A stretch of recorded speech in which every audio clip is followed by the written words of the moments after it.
नमस्कार, जय जोहार। छत्तीसगढ़ न्यूज में आपका बहुत बहुत स्वागत है। चलिए देखते हैं आज की 15 फटाफट बड़ी खबरों को। छत्तीसगढ़ भाजपा ने किया भू पे ऐप लॉन्च। केंद्रीय मंत्री अनुराग ठाकुर छत्तीसगढ़ दौरे पर हैं। उनकी मौजूदगी में भाजपा ने भू पे ऐप लॉन्च किया है। केंद्रीय मंत्री अनुराग ठाकुर ने भूपेश बघेल सरकार को घेरा। अनुराग ठाकुर ने कहा कि भाजपा शासनकाल में छत्तीसगढ़ का बहुत विकास हुआ, लेकिन पिछले 5 साल में भूपेश सरकार ने छत्तीसगढ़ का हाल बेहाल कर दिया। शराबबंदी का वादा करने वाली सरकार ने घर घर शराब की डिलीवरी की है। उज्ज्वला योजना के लाभार्थियों के लिए खुशखबरी। केंद्र सरकार ने उज्ज्वला योजना के लाभार्थी की सब्सिडी 200 रुपए से बढ़ाकर 300 रुपया किया गया। अब उज्ज्वला के लाभार्थियों को 300 रुपए कम में एलपीजी सिलेंडर मिलेंगी। छत्तीसगढ़ की राजधानी रायपुर में सब्सिडी के साथ यह सिलेंडर पहले 774 रुपए में मिल रहा था, यानी अब 674 रुपए में मिलेगा। छत्तीसगढ़ में इस योजना को 2018 के लिए अब तक कुल 25,87,000 बीपीएल महिलाओं को गैस कनेक्शन जारी किया गया है। छत्तीसगढ़ बीजेपी में टिकट पर टेंशन। छत्तीसगढ़ भाजपा में दूसरी सूची को लेकर हुए चुनाव के बीच अचानक प्रदेश अध्यक्ष अरुण साव दिल्ली रवाना हुए। खबर है कि छत्तीसगढ़ संगठन के कुछ और नेताओं को भी साव के साथ दिल्ली बुलाया गया है। केंद्रीय नेतृत्व अचानक चुनावी मामले पर एक बैठक करने जा रहा है। अरुण साव के यूं अचानक दिल्ली रवाना होने को लेकर कई तरह की चर्चाएं संगठन में पिछले दिनों टिकट बंटवारे को लेकर मचे घमासान की वजह से नाराजगी है। लोकतंत्र खतरे में है, अति का अंत जल्दी होगा। संजय सिंह की गिरफ्तारी पर भूपेश बघेल ने केंद्र को घेरा।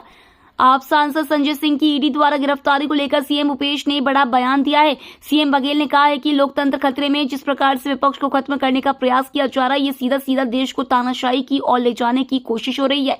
मुझे तो ऐसा लगता है कि अति का अंत जल्दी होगा। बता दें कि दिल्ली के आबकारी घोटाला मामले में ईडी ने राज्यसभा सांसद संजय सिंह को गिरफ्तार किया है।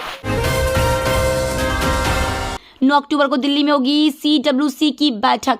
कांग्रेस वर्किंग कमेटी की बैठक सोमवार 9 अक्टूबर को दिल्ली में होगी। बैठक में पार्टी के विस्तार के साथ साथ छत्तीसगढ़ समेत 5 राज्यों में होने वाले विधानसभा चुनावों को लेकर मंथन होगा। इस बैठक में महिला आरक्षण, जाति जनगणना, जांच एजेंसियों के दुरुपयोग और कुछ अन्य राजनीतिक और आर्थिक मुद्दों पर चर्चा हो सकती है। छत्तीसगढ़ के 7 जिलों में अलर्ट। मौसम विभाग ने छत्तीसगढ़ के 7 जिलों में येलो अलर्ट जारी किया है। इनमें सरगुजा, सूरजपुर, बलरामपुर, जशपुर, कोरिया, रायगढ़ और कोरबा शामिल है। विभाग के अनुसार इन जिलों में हल्की से मध्यम बारिश हो सकती है, साथ ही बिजली गिरने की भी आशंका जताई गई है। बता दें, प्रदेश में मानसून की विदाई 10 से 15 अक्टूबर के आसपास होगी। इस बीच कई इलाकों में बारिश का दौर जारी रहेगा। बीजेपी में टिकट को लेकर टेंशन। अरुण साव पहुंचे दिल्ली। छत्तीसगढ़ विधानसभा चुनाव को लेकर भाजपा के उम्मीदवारों की दूसरी लिस्ट जल्द ही जारी हो सकती है। इसको लेकर नेताओं में तनाव की स्थिति बनी हुई है। इस बीच प्रदेश अध्यक्ष अरुण साव दिल्ली पहुंच गए हैं। अरुण के अलावा संगठन के और भी नेताओं को दिल्ली बुलाया गया है। पिछले दिनों टिकट को लेकर मचे घमासान को लेकर बैठक भी हो सकती है। सीएम बघेल ने एक बार फिर से प्रधानमंत्री को लिखा पत्र। मुख्यमंत्री भूपेश बघेल लगातार चुनावी साल में देश के प्रधानमंत्री नरेंद्र मोदी को पत्र लिख रहे हैं। एक बार फिर सीएम भूपेश बघेल ने प्रधानमंत्री नरेंद्र मोदी को पत्र लिखा है। इस बार सीएम बघेल ने प्रधानमंत्री को पत्र लिखकर किसानों के बोनस पर लगे प्रतिबंध हटाने का अनुरोध किया है, जिसमें यह जिक्र किया गया है कि प्रतिबंध हटने से किसानों को बोनस के रूप में 3,700 करोड़ रुपए मिलेंगे।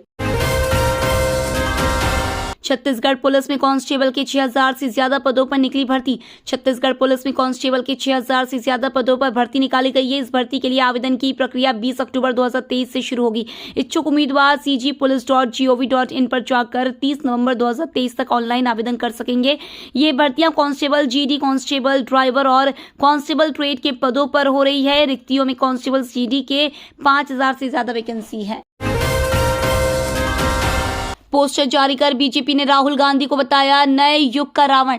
भारतीय जनता पार्टी ने कांग्रेस नेता राहुल गांधी का एक पोस्टर जारी किया है, जिसमें उन्हें रावण की तरह दिखाया गया है।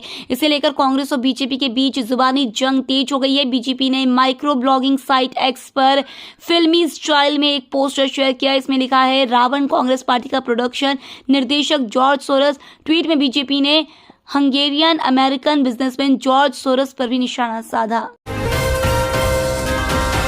वार्ड में गंदगी और पाइप लीकेज इसलिए फैला डायरिया, 2 दिन में मिले 62 मरीज। बिलासपुर के इमलीपारा इलाके में डायरिया एक बार फिर कहर मचा रहा है। 2 महिलाओं की मौत के बाद पिछले 2 दिनों में 62 मरीज मिल चुके हैं। खास बात यह है कि सभी मरीज शहरी इलाकों से हैं, जिसके बाद से वार्ड के लोगों में खासी नाराजगी। वार्ड वासियों का कहना है कि चुनाव के समय नेता और पार्षद वोट मांगने आते हैं, लेकिन इसके बाद यहाँ कोई झांकने तक नहीं आता। आज कांकेर के दौरे पर रहेंगी प्रियंका गांधी। कांग्रेस की राष्ट्रीय महासचिव प्रियंका गांधी आज छत्तीसगढ़ के कांकेर आ रही हैं। प्रियंका गांधी के आने से पहले तैयारियां की जा रही हैं। यहां वह गोविंदपुर स्थित मैदान में नगरीय निकाय एवं पंचायती राज महासम्मेलन में शामिल होंगी। उनके साथ प्रदेश के मुख्यमंत्री भूपेश बघेल व कांग्रेस के तमाम दिग्गज नेता मौजूद रहेंगे। इस दौरान 866 करोड़ रुपए के 518 विकास कार्यों का भूमि पूजन एवं लोकार्पण किया जाएगा। नवरात्रि और दिवाली के बीच मोदी सरकार का बड़ा तोहफा। केंद्र सरकार बहुत जल्दी केंद्रीय सरकारी कर्मचारियों पेंशनर्स के लिए महंगाई भत्ते में बढ़ोतरी के ऐलान करने पर विचार कर रही है। मीडिया रिपोर्ट्स के मुताबिक मोदी सरकार नवरात्रि और दिवाली के बीच डीए बढ़ोतरी का ऐलान कर सकती है। हालांकि सरकार ये घोषणा कभी भी करे, लेकिन ये बढ़ोतरी 1 जुलाई 2023 से लागू मानी जाएगी। रिपोर्ट्स के मुताबिक केंद्र सरकार डीए में 4% की बढ़ोतरी का ऐलान कर सकता है। छत्तीसगढ़ में 18,68,000 युवा वोटर्स बदल सकते हैं पूरा खेल।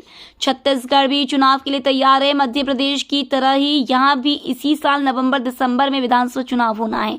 वोटरों को लुभाने के लिए राजनीतिक दल लगातार रैली और जनसभाएं कर रहे हैं। इसी बीच राज्य चुनाव आयोग ने यहां के मतदाताओं को लेकर अहम जानकारी दी है। राज्य चुनाव आयोग ने बताया कि आगामी विधानसभा के लिए प्रदेश में कुल कितने मतदाता हैं और कितने केंद्रों पर मत डाले जाएंगे। रायपुर में ट्रैफिक बढ़ेगी, परेशानी, लोग फंसेंगे जाम में। एक्सप्रेसवे को गुड़ियारी से जोड़ने की कवायद शुरू कर दी गई है। इसके लिए रेलवे स्टेशन से फाफाडीह और आने वाली रोड को 3 महीने के लिए बंद किया गया है।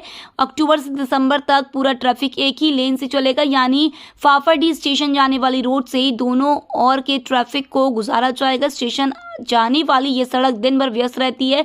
ऐसे में एक लेन से ही दोनों ओर का ट्रैफिक संचालित होगा। इससे ट्रैफिक में परेशानी बढ़ेगी और लोग जाम में फंसेंगे। ये तो थी आज की बड़ी खबरें। डेली खबरों से अपडेट रहने के लिए चैनल सब्सक्राइब करना बिल्कुल ना भूलें। धन्यवाद।